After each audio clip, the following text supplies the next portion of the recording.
I want to dedicate this to the next step in front of us, which is getting our captives back from Hamas captivities. May their imprisonment be as easy as it can be, and may they return to us safe and sound.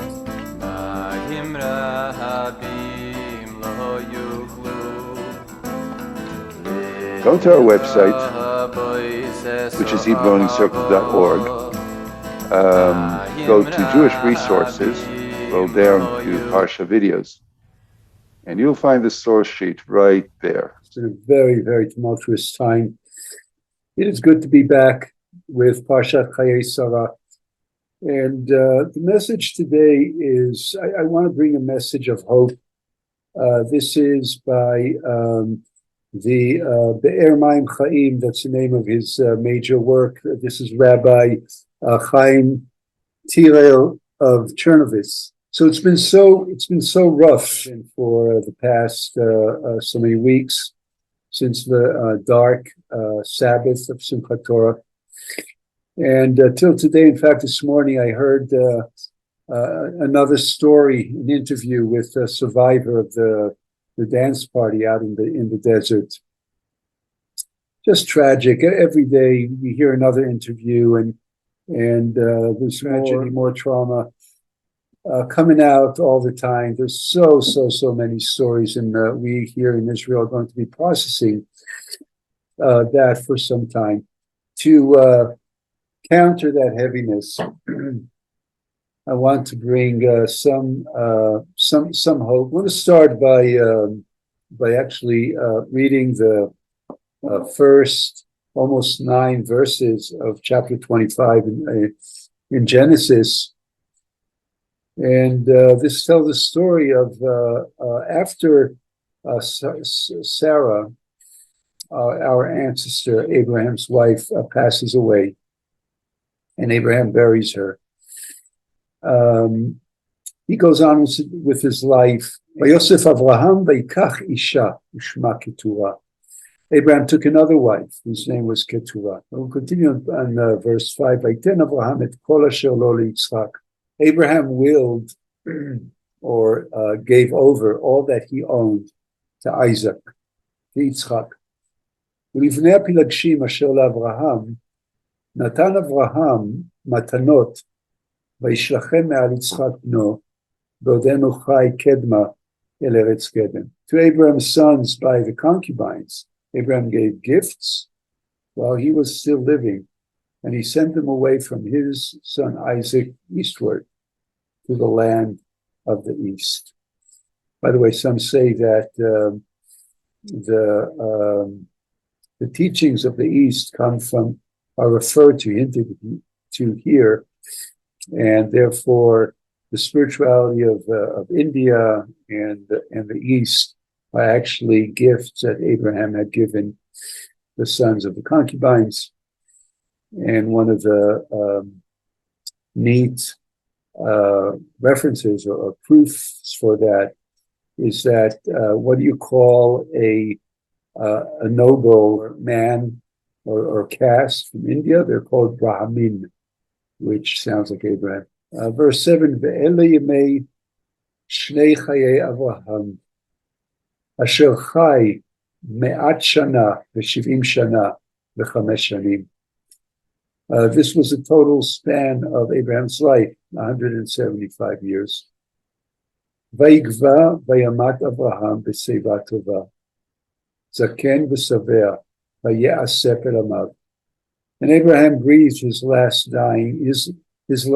breath, dying at a good ripe age, old and contented.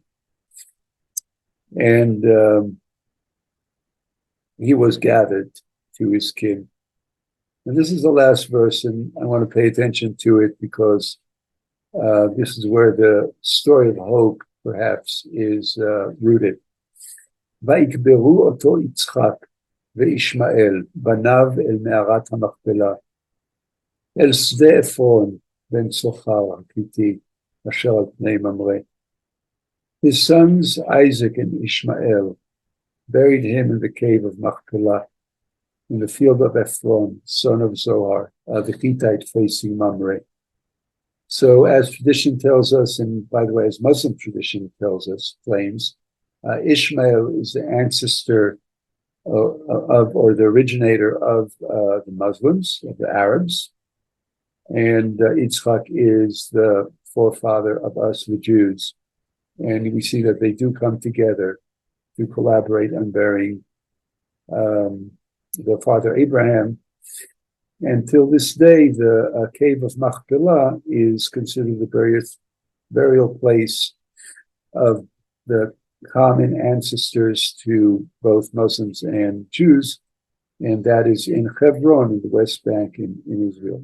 That in and of itself is already hopeful, but let's take this a step deeper together with Rabbi Chaim Keturah of Chernovich. He asked the question, who is Keturah? Who is this new wife that Abraham has taken after Sarah died? And what does her name mean? Chazal Amru, our sages said in the Midrash, in Tanchuma, Lama nikra shema Keturah? Why is her name Keturah? Tradition believes that, this is from the Midrash, that Keturah is actually Hagar. And Hagar was the mother of Ishmael, who was Sarah's maid. And when Sarah was not able to give birth, she had asked Abraham to use her maid as a surrogate mother. And Abraham had Ishmael together with her. 13 years later, when Ishmael was 13, then Sarah finally gave birth. Sarah was disconcerted with Ishmael, the different midrashim about why, but Sarah feels that Ishmael and Yitzchak cannot live in the same compound, that there's competition, there's a certain incompatibility, and she asks Abraham to cast out Hagar and her son Ishmael out of the compound into the desert. We read the story of how they wander in the desert. Ishmael almost dies of thirst. Angel comes and saves both of them, showing them a source of water. And they wander further in the desert. Ishmael becomes an expert archer, and that becomes his destiny. And Hagar makes sure that he marries an Egyptian woman. In fact, Ishmael is destined to be the forefather of a great nation. He will have 12 children, just like Jacob had 12 children that also become the progenitors of the Arab Muslim nation. Tradition says that after Sarah passes away, Hagar returns to Abraham, and Abraham now marries her. In the past, he had not married her. He had cohabitated with her. He had intercourse and impregnated her. But at the time, she was a maid and a surrogate mother. They resumed their relationship, and now they're officially married. So she rises in her stature in this new relationship, but she returns to him after many years in exile. Why is her name Keturah? Says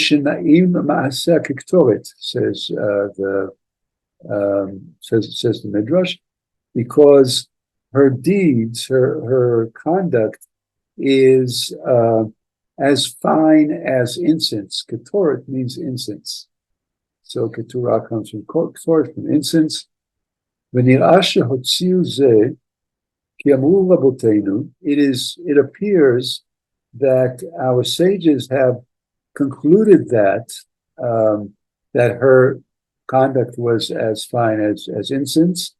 And what it really means is that she was a righteous person, right? She was a righteous person, a holy person. So where do they conclude that from? V'zeh leshonam. This is what the sages say. Harishaim kodmim lishman, and he bring when people are wicked in the Torah, their name appears before the designation of this is a person's name. In other words, he's going to bring an example. Naval Shemo, Sova ben Bachri Shemo. So first it says Naval. Naval is a wicked character. Naval is his name, or Sova ben Bachri Shemo. Sova ben Bachri is his name. In other words, the name is mentioned first, and then the attribution or the designation is his name or her name. Aval tzadikim shman kodim lahem. But with righteous people, it says the designation comes first, and then the name is mentioned. For example, Shmo Mordechai. His name was Mordechai. Mordechai was a righteous person, a tzaddik. This is the story of Purim, in the scroll of Esther. Shmo Elkanah. Elkanah was a prophet. His name was Elkanah v'chilei. Valken midene'emar kan, and that is why when the Torah says Shma kan Shma Keturah, her name is Keturah. From this we conclude that Shemo B'Knat Tzadikim, which is the pattern of designating, introducing a righteous person. From here, we conclude that her conduct and her spiritual level was that of a righteous person, a saint, and her conduct was as we refine as incense. Keturah. Odium Ya'amel, Vaiten el Hagar Sham al Shichma. It further was said, and now he's quoting the story of Abraham casting Hagar out of the camp. And he, Abraham, placed provisions on her shoulder or her back. To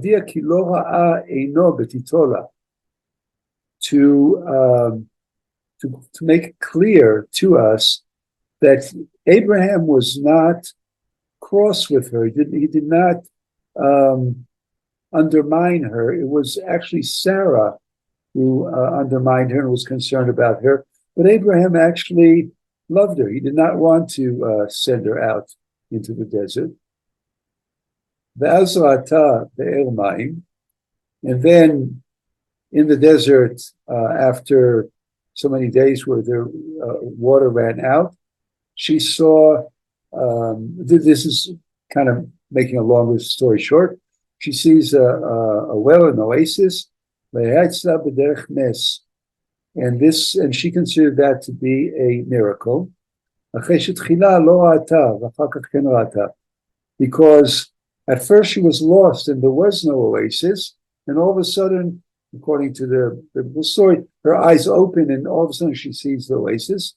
So to her that was a miracle, that the oasis that was not there all of a sudden appears. Velken gam hi lo azva liba me'Adonai. And therefore, she did not detach herself from her faith in the Creator, the Holy One, the same faith that binded her to Sarah and to Abraham. In other words, she kept her faith, her spirituality, her trust in God, even though she was under dire circumstances. Keturah atzma meheyot leish. And here the word Keturah has another, from Keturah has another meaning.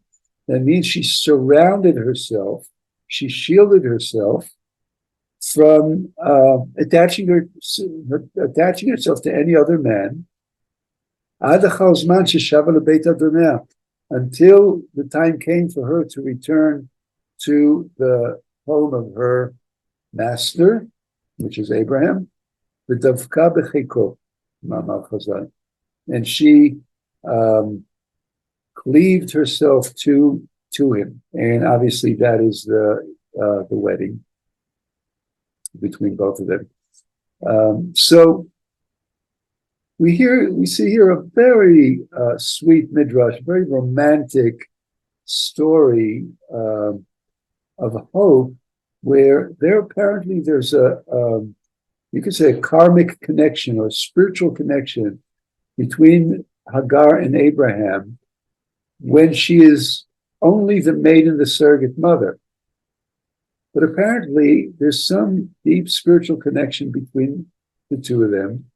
And through complicated acrimony that has to do with Sarah, with Abraham, with Hagar, with something is not working out between amongst the three of them and the two sons, Ishmael and Isaac. And a break is necessary. How we know it's necessary? Because Abraham does not want to send her out, and he consults with his creator. And what does God say? Listen to Sarah. Do send her out. And Abraham follows that. But despite the breakdown, despite the crisis, and we would imagine the heartache, the spiritual connection remains. And after a long time, after she is in exile for a long time, and Abraham and Sarah passes away, which is the name Hayei. This is the theme of our parsha. They reunite again. I wanted to share this story because Ishmael and Isaac are brothers. The Muslims and Jews are thus cousins.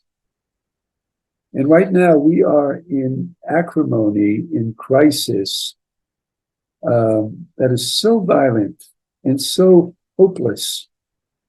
It is hard to see, especially after Palestinian Arab Muslims and Jewish Israelis and Jewish Palestinians before 1948.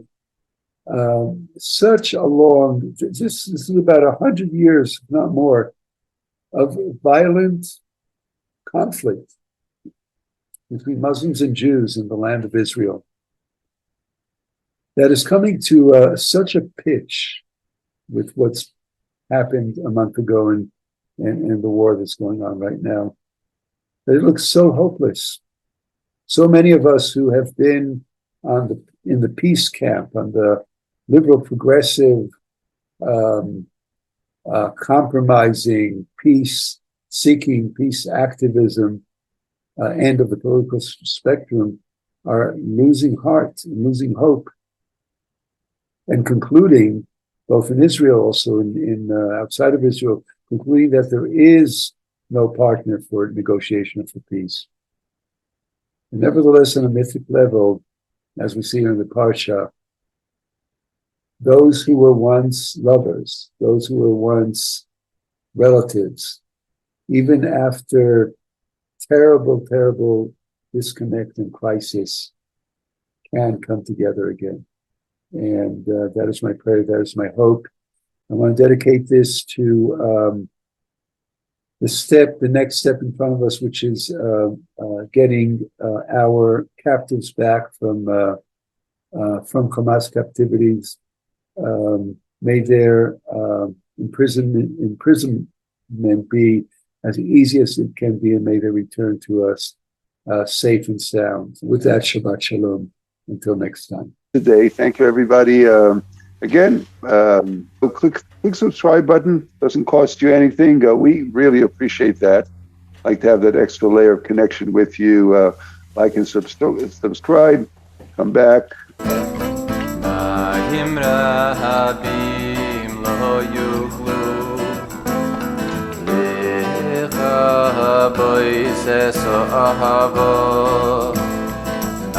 Yimra